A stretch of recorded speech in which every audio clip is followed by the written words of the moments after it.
Hello, my name is Scarlett. I want to tell you about my journey, how I trained my brain to think in English. It wasn't easy at first, but slowly I found my way. And today, I'm going to share it with you step by step. For a long time, I thought I was learning English the right way. I watched videos on YouTube, followed English pages on Instagram, and even tried reading English storybooks for kids. I had notebooks full of English words and their meanings in my own language. Every day I practiced vocabulary and repeated common phrases like, "How are you?" and "Nice to meet you." I was proud of myself. I thought I was doing well. But even with all that effort, something felt strange. When someone spoke to me in English, I paused. My brain didn't react fast. First, I had to hear the English words. Then I had to change them into my own language to understand them. After that, I had to think of a reply in my language and then change it into English again before I spoke. This took so much time. It made me nervous and slow. I felt like my brain was carrying too much weight. At first, I didn't know what the real problem was. I just thought maybe I needed to study more words. Maybe my grammar was weak. So I kept learning. I wrote new words every day. I repeated grammar rules like do and does, is and are, past tense and present tense. But nothing changed. I still had to translate everything in my mind. I still couldn't speak smoothly. One day, I was trying to speak with a tourist at a museum in my town. He asked me, "How far is the main street from here?" I knew what how far meant. I knew what Main Street meant. But even then, I froze. My brain first heard the question, turned it into my native language, searched for an answer, then tried to change it into English. By the time I opened my mouth, the man had already walked away. I felt so embarrassed. That moment stayed with me. I knew something had to change. That night, I sat on my bed and thought deeply. Why can't I speak fast like native speakers? I asked myself. Why is it so hard for me to think in English? I remembered my English teacher once told me fluent English is not just about knowing words, it's about thinking in English. At that time, I didn't really understand her words, but now it hit me hard. I finally understood the problem. My brain was still living in my first language. Even though I had English books and English videos around me, my thoughts were not in English. My inner voice, yes, that little voice that speaks in your head when you're alone, was still using my native words. It was like I had two worlds. The world outside was trying to be English, but the world inside my head was not ready. Once I noticed this, I began watching myself more closely. I paid attention to what I was thinking. When I woke up, my brain said, "I have to brush my teeth," but it said it in my own language. When I saw a dog on the street, I thought, "That's a cute dog." But again, it was not in English. Everything I saw, felt, or said to myself was in the language I grew up with. English was only something I used when I needed to write or speak in class. It was not part of my daily thoughts. This was the reason why my speaking was slow. I wasn't used to thinking in English. So I couldn't respond quickly. I had built a wall in my mind between English and the rest of my life. So I made a decision. I told myself, Scarlett, if you want to speak English better, you have to stop thinking in your first language. I didn't know how to do it. It sounded strange and scary, but I wanted to try. The next day, I began small. I woke up and looked around my room. I forced myself to name things in English. This is a bed. That is a window. My blanket is blue. I said the words in my mind. No voice, just quiet thoughts. It felt a little slow, but I kept going. When I brushed my teeth, I said to myself, I am brushing my teeth. My toothpaste is minty, the water is cold. I didn't care if it sounded silly. I just wanted to break the old habit. Later, while walking outside, I tried again. I looked at the trees and thought, the leaves are green. The sun is bright. I see a dog. These were very simple thoughts, but something interesting happened. My brain didn't fight me. It accepted the new way. I didn't feel tired or confused. In fact, it felt fun. It was like I was a little kid, learning to see the world in a new way. For the first time, English was not just a subject I studied. It became part of my thinking. I kept doing this all day for small things. In the kitchen, I thought, I am washing the dishes. While folding my clothes, I said, this shirt is clean. These pants are soft. I started talking to myself more and more in my mind. It felt like I had a new friend inside me, an English-speaking version of myself. Still, it wasn't perfect. Sometimes I didn't know the English word for something. Like once I saw a bird on a wire and I wanted to describe it, but I didn't know the word wire. I felt stuck. For a moment, I thought of saying the word in my language, but then I told myself, no, Scarlett, stay in English. So I said in my mind, the bird is sitting on a line, a black line, maybe a rope. It wasn't correct, but I stayed in English. That was a win for me. I learned that it's okay to not know perfect words. What matters is staying in the language. The more I stayed in English, the more comfortable I felt. My brain started getting used to it. Thinking in English became a small habit that I repeated every day. A week passed, and I noticed something amazing.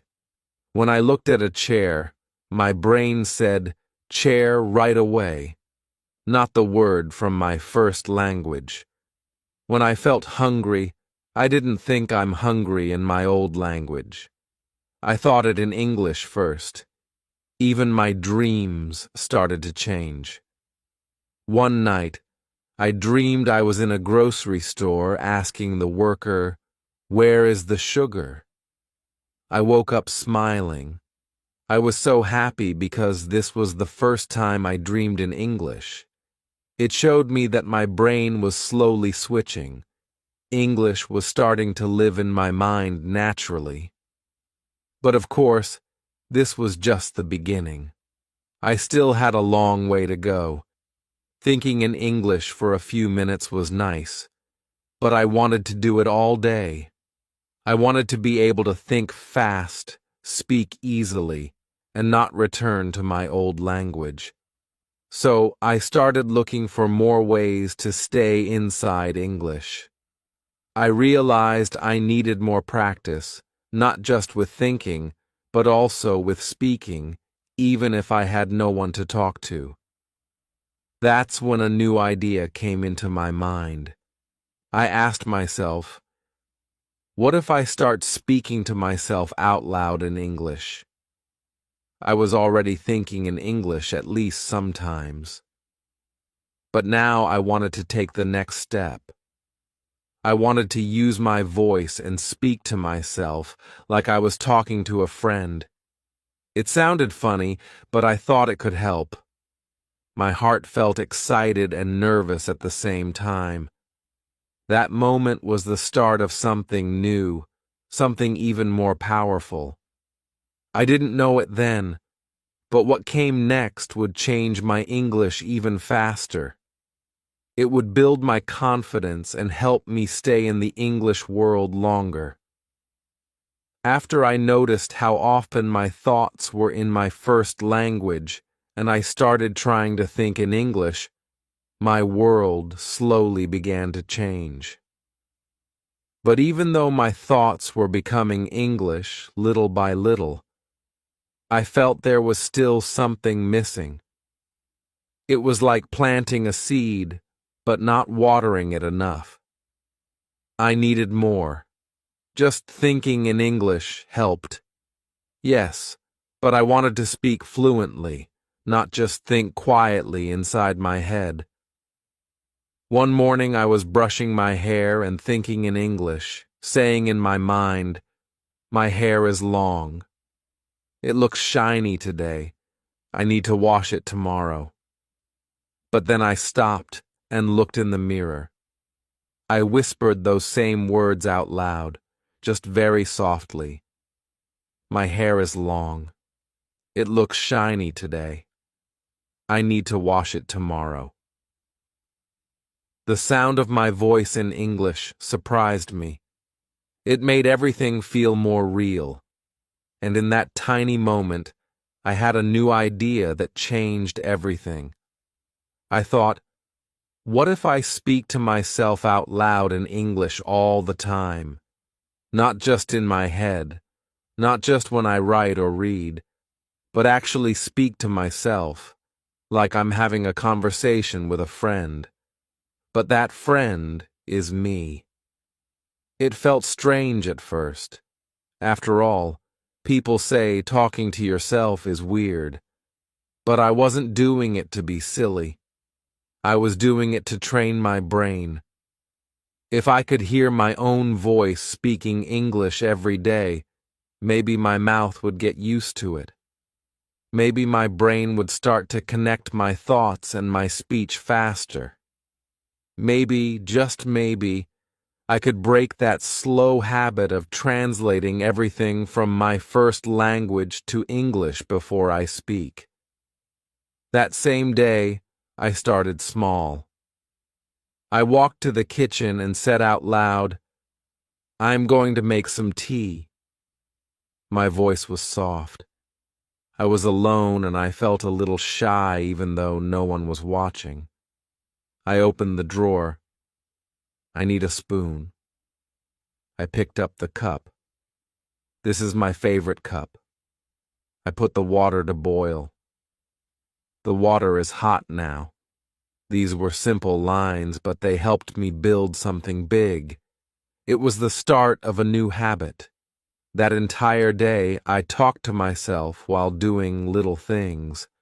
While folding laundry, I said, "This shirt is mine. I wore it yesterday. It still smells fresh." When I was cleaning my room, I said, "I should throw away this paper. I don't need it." Even when I went outside, I whispered quietly to myself, "The weather is nice. It's not too cold today." At first, it was difficult to remember to do it all the time. My brain still wanted to switch back to my first language, but I didn't give up. I reminded myself again and again. Scarlett, speak in English. So I started setting little reminders on my phone with messages like talk in English or think and speak, not just think.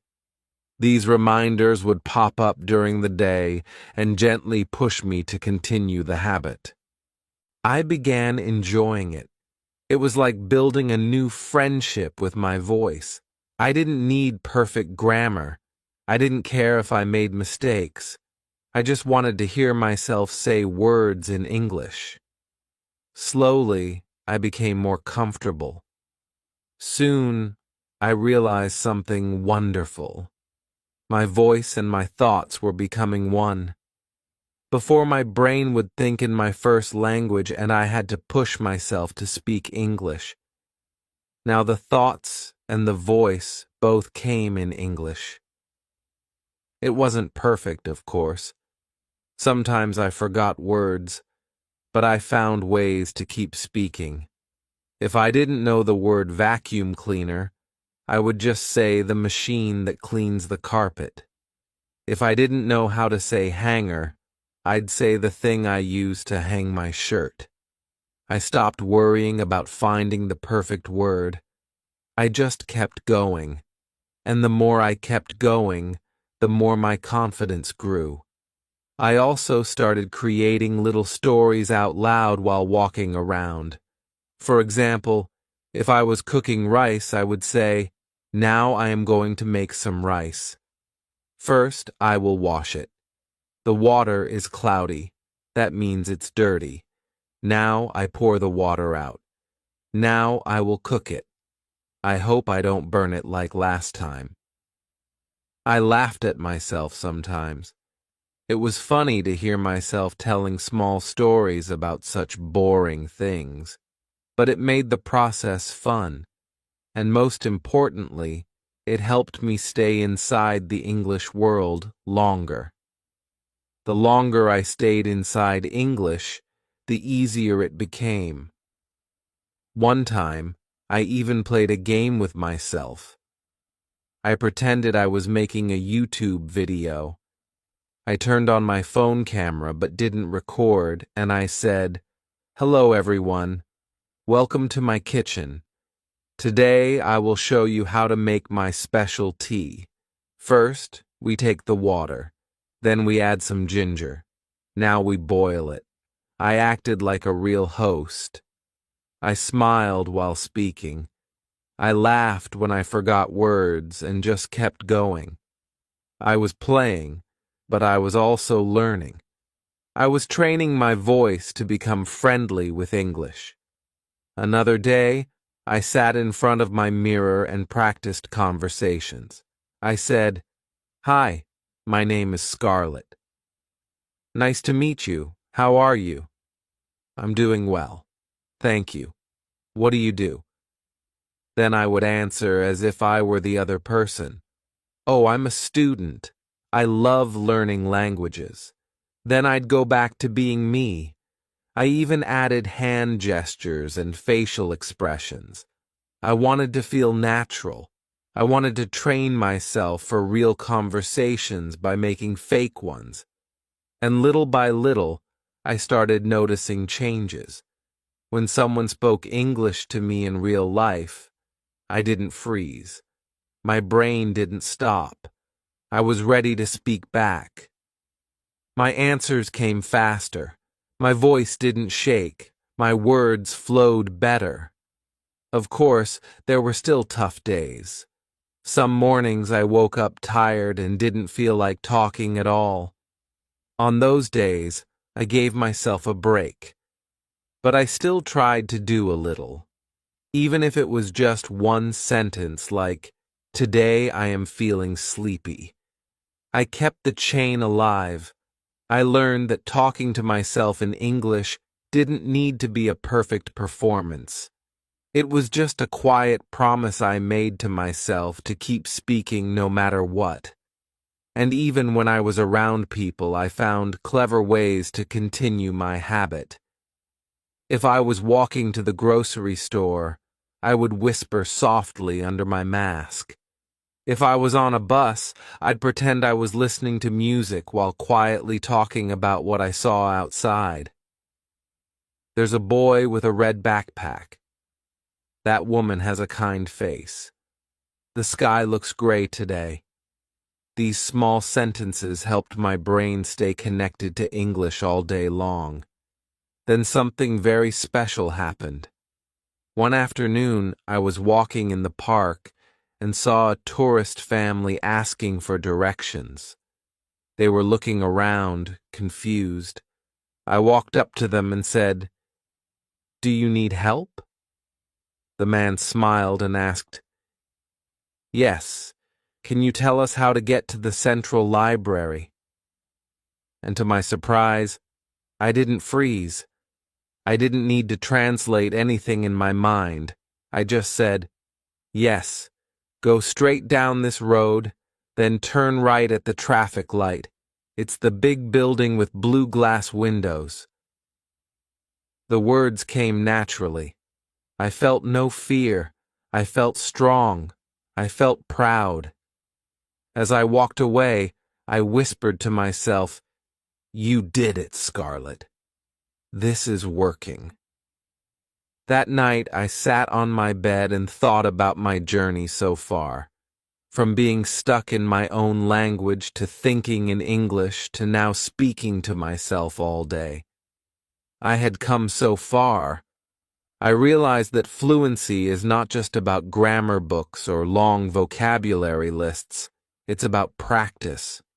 Real, daily, simple practice. And for me, talking to myself became the most powerful way to train my speaking. It was like building a muscle. The more I used it, the stronger it got.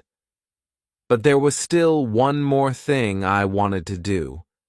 I wanted to use English in more places, not just at home or in my room. I wanted to use it during my real daily activities while shopping, walking, cooking, cleaning, and everything else. I knew this next step would take more courage. I would have to use English even when people might hear me or look at me. I would have to carry English with me everywhere. After I started speaking to myself in English all the time, I noticed something else. Even though I was saying many sentences in English every day, my brain still had an old habit. It kept translating from my first language before I spoke. It was like my thoughts were wearing a heavy coat that they didn't need anymore. That coat was translation. I would think of something in my native language, then try to find the English version of it. And that step, the translation step, was slowing me down. It made me speak slower. It made me feel less natural. I wanted to speak freely, like the way I did in my first language. But how could I do that if I kept translating every sentence before I said it? One morning, I was making toast in the kitchen. As usual, I was speaking to myself in English. I said, I need to, take the toaster. No, wait. I need to warm the bread. I had paused because I couldn't remember the exact word for putting the bread inside the toaster. I got stuck. My brain was searching in my first language and trying to bring the English word from there. That's when I realized something important. I didn't have to say everything perfectly. I didn't need fancy words. I didn't need long, hard sentences. I could just use easy words, words I already knew, and trust them. So instead of saying something like, I am placing the slices of bread into the toaster in order to prepare breakfast, I said I put the bread in. Now I wait. When it's ready, I will eat. It was simple. It was not perfect, but it was clear. I understood it. If someone else heard it, they would understand too. That's all that mattered. I decided that day to stop translating and start trusting. I would trust my easy English words. I told myself, Scarlett, you know enough. Use what you have. Stop waiting to be perfect. Start being brave. And with that new mindset, I made a promise. I would no longer think in my language first. I would use English directly, even if it was just with the words I already knew. I believed that fluency wasn't about using big, smart words. It was about using simple words smoothly and without fear. That day, I practiced more. When I walked outside, I didn't say in my mind, "Okay," first in my language. Then, "How do I say that in English?" No, I just looked around and spoke in English. Right away, I said, "That tree is tall. The wind is cold. I like walking today." These were short sentences, but they were real. They came from my heart, and they came straight in English. It felt strange at first. I had lived so many years thinking in one language and translating everything. My brain wanted to go back to that comfort, but I didn't let it. Every time I felt the old habit coming back, I stopped and reminded myself, no translation. Easy English is enough. I even started writing that sentence in my notebook. Easy English is enough. I repeated it every day. I wrote it on sticky notes and put them on my wall. When I looked in the mirror, I'd smile and say, "Easy words, strong brain." Soon, this became my new rule. I would only use English that I already knew. If I forgot a word, I would not stop. I would not go to the dictionary right away. Instead, I would describe the word using other simple words. One time, I forgot how to say ladder. I didn't stop. I said, "That thing you climb when you want to go higher, like on the wall." That was enough. My brain stayed in English. I didn't break the chain. I started enjoying this little game. I would pick one simple word, like run, and build sentences around it. I run fast. I run when I'm late. I don't like to run too much. Then I'd pick another like water. Water is cold. I drink water. I cook with water. Water is good for health. By trusting these simple words, I was building my fluency like building blocks. Each easy word was like a brick. And soon, I had a strong wall of understanding and speaking. One evening, I met a woman in a local bookstore. She was looking at English novels, and I saw she was also a learner like me. We started talking. She said, "I always wait before speaking. I need to think in my language first." I smiled and told her, "I used to do that too, but now I don't. I just speak with easy words." She looked surprised. "Really? Isn't that too simple?" I told her, "It's simple, but it works." Fluency is not about using big words. It's about not stopping. She nodded.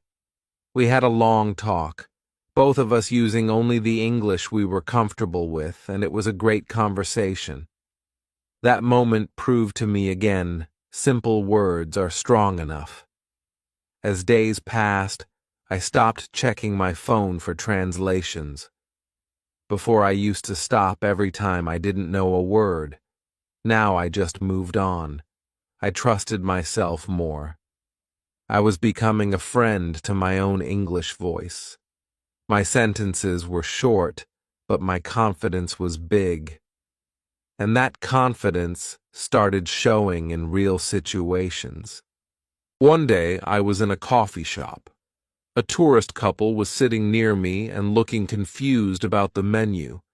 The girl looked at me and asked, "Excuse me, can you help us?" I smiled and said, "Yes. What do you need?" She said, "We don't understand this item." "What is cold brew?" I thought quickly.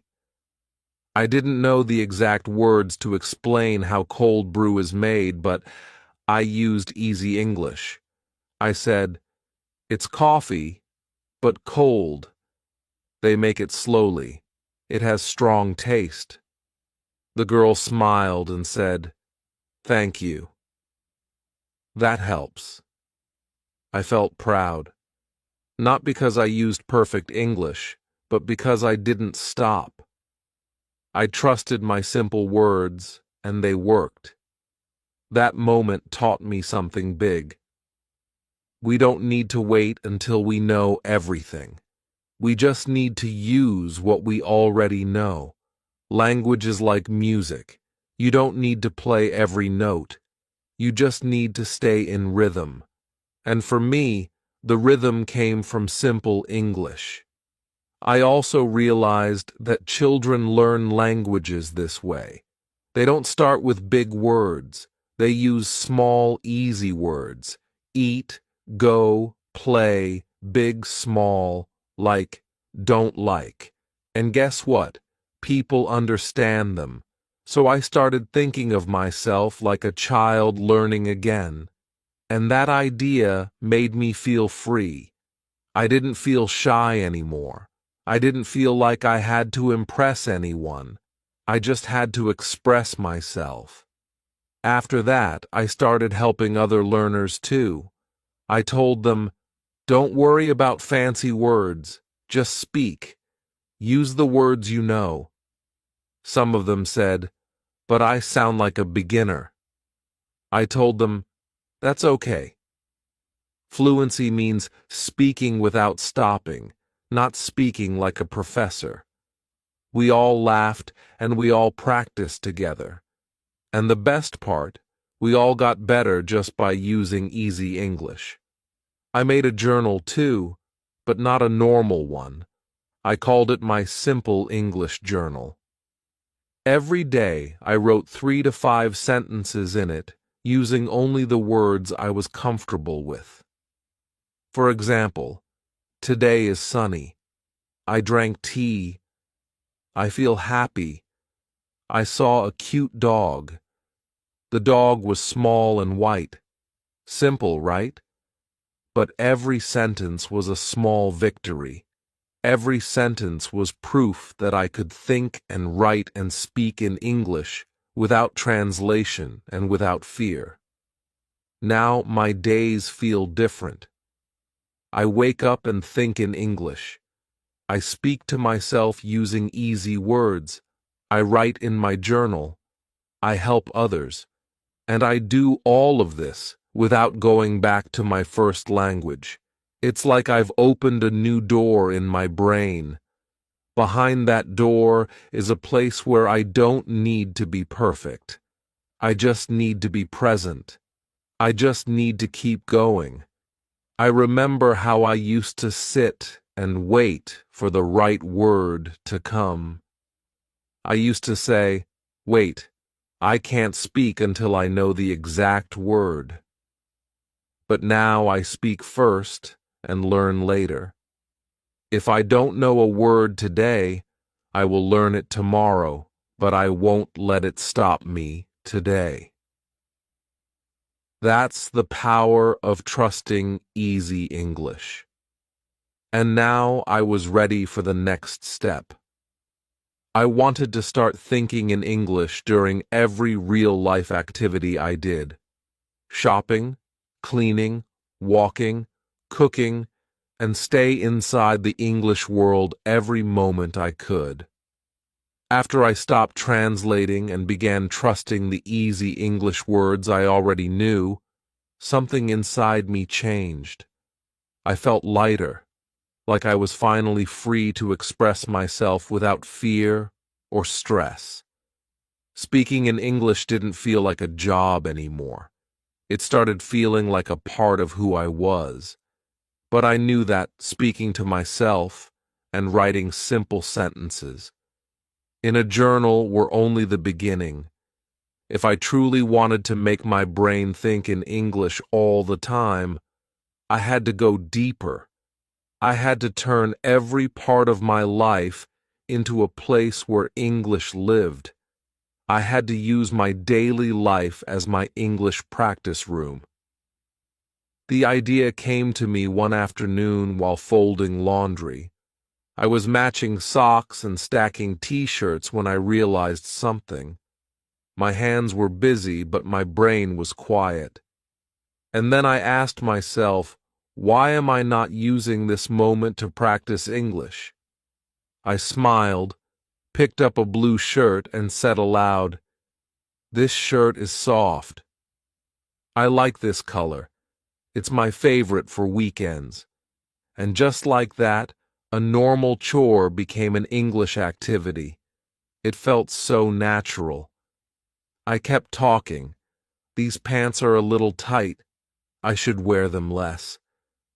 Maybe I need to buy new ones soon." That small shift made a big difference.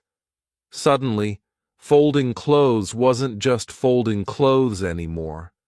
It was language time. From that day on, I decided that every small task I did in a day could be my English practice. I made a promise to myself. "Scarlett, don't wait for a perfect moment to practice English. Use the life you already have." So, I did. Every day, every activity became part of my learning. When I made breakfast, I spoke aloud in English. "I need 2 eggs. Where is the butter? I'm making toast again. Maybe I should eat fruit instead." I didn't worry about grammar. I didn't care if the sentences were short or simple. I just kept going.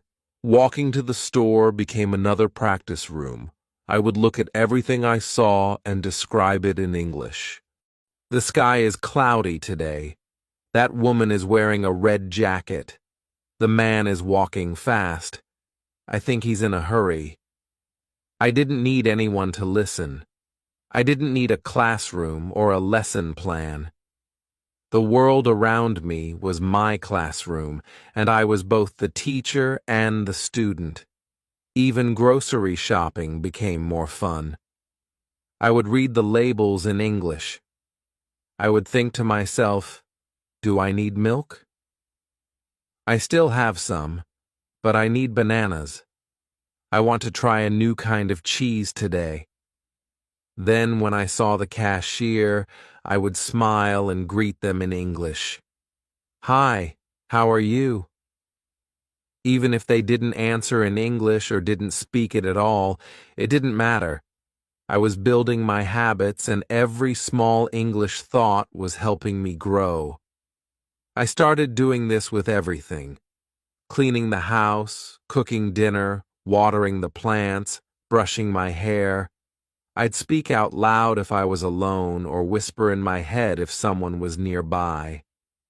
I created little games, too, like, while making dinner, I'd name everything I used in English: knife, spoon, bowl, salt, pepper, tomato, onion. Then I'd make a short story using those words. The tomato met the onion in the bowl. They danced with the salt and pepper. I laughed at myself sometimes, but that's what made it fun. Soon, my brain began doing something incredible. I didn't have to try to think in English anymore. It just started happening. I'd wake up and think, "What day is it today? Oh, it's Tuesday. I have to do laundry."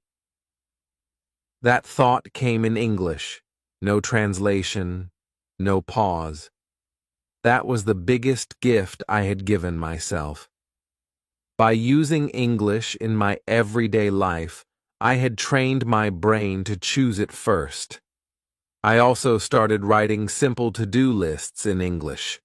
Before I would write them in my native language, but now I'd write wash dishes, clean kitchen, call mom, buy apples, watch English video for 10 minutes.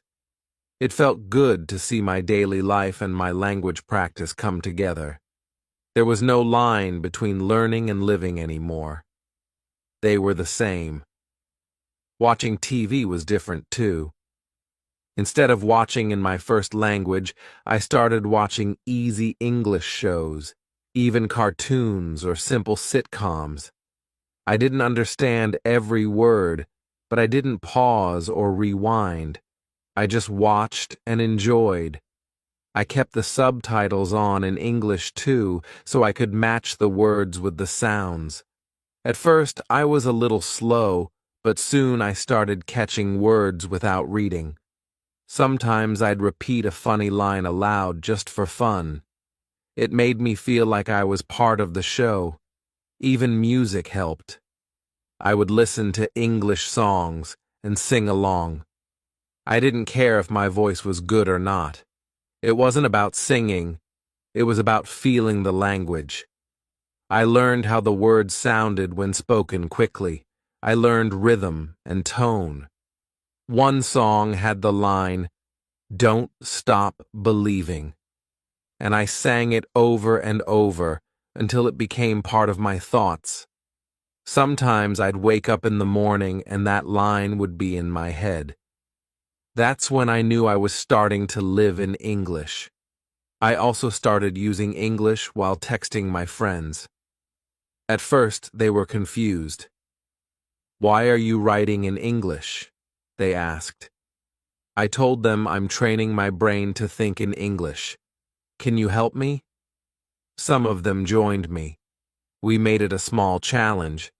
Let's text only in English for one day. And we did. That one day became many days. We started sending voice notes too, using easy English. We laughed at our mistakes but kept going. That support made me stronger. Of course, not every day was perfect. Some days I felt tired. Some days my brain wanted to switch back to my native language. But I kept reminding myself it's okay to be tired. Just say one sentence in English. Just one. And that one sentence always turned into two, then three, then more. I learned that showing up every day, even for 5 minutes, was more powerful than waiting for a perfect hour. I also noticed a big change when I was out in public. Before, I used to feel shy when I heard someone speaking English nearby. I was afraid to talk to them or even look at them. But now I felt curious. I'd listen, try to understand, and sometimes even join the conversation. One time I was waiting in line at a bakery, and 2 tourists behind me were confused about the menu. I turned around and said, "You should try the cinnamon roll. It's really good." They smiled and said, "Thank you." That helps a lot. My heart was racing, but I felt so happy. That moment happened because I had practiced every day, not with books, but with life. Every corner of my life had become my practice room. My kitchen was a vocabulary lab. My walk to the park was a speaking session. My bedtime thoughts were now in English. I even started dreaming in English. It wasn't every night, but when it happened, I would wake up smiling. I would whisper to myself, "You're doing it, Scarlett. You're really doing it." Using my daily life like this also helped me see that I didn't need to wait for a perfect place or time. The world around me was already full of lessons if I paid attention. A bus ride could teach me new signs. A trip to the market could teach me new words. Talking to myself while doing the dishes could build my grammar. Everything counted. One day, I stood in front of my mirror, looked into my eyes, and said, "This is the new you. You don't wait for English practice. You live it." I could feel the pride growing in my chest. And it wasn't just about English. It was about who I was becoming. Confident, curious, and brave. By using my life as my practice room, I didn't just learn a language. I built a lifestyle. I created habits. I built trust with myself. I didn't need expensive courses or big books. I needed something simple to be present, to notice, and to keep going. And now I was ready for one more step. My brain was thinking in English. I was speaking without translation. I was using my whole day as a tool. But now I wanted to take it further. I wanted to learn how to stay inside that English world without getting tired, how to keep going even when things felt hard or slow. I wanted to know how to stay patient and enjoy the long journey. By the time I started using my daily life as my English practice room, something inside me had already begun to shift. I wasn't just practicing English anymore. I was living with it. I was thinking in it. I was dreaming in it. I was feeling in it. And it no longer felt like I was learning a second language.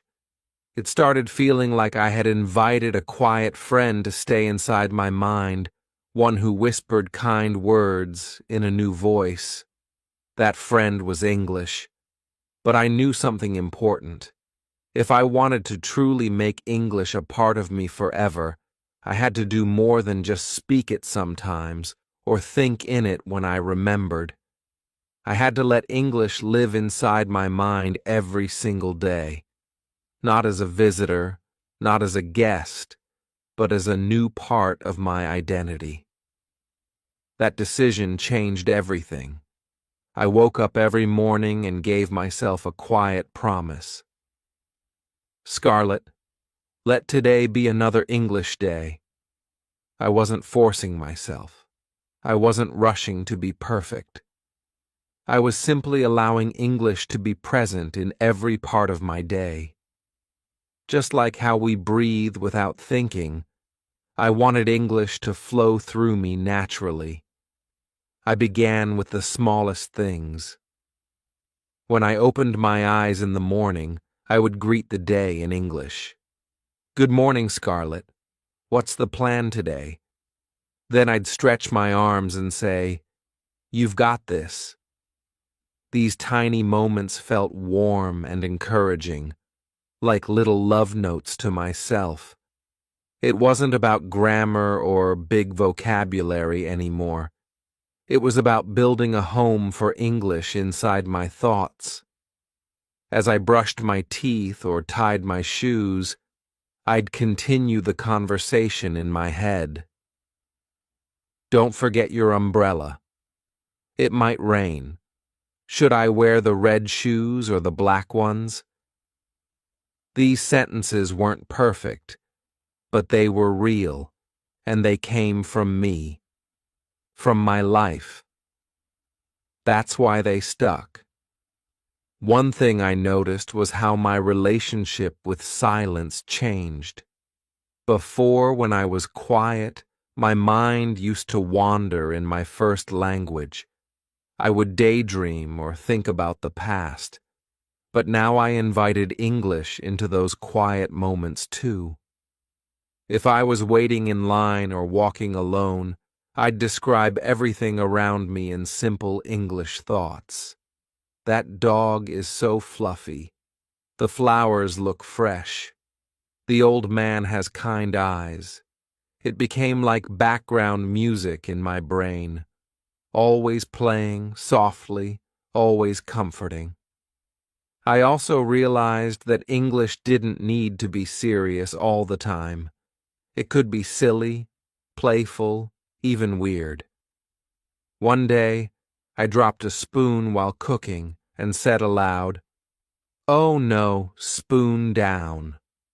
I laughed. That sentence wasn't from any book or class. It came from me. That's when I knew. English was no longer something I was borrowing. It was something I owned.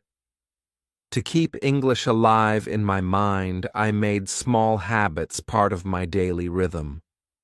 One of them was journaling. Every night just before bed, I would open a simple notebook and write a few sentences about my day. Nothing fancy, just honest thoughts. Today was a little boring. I didn't go outside. but I watched a video about clouds. I learned some new words: thunder, lightning, storm.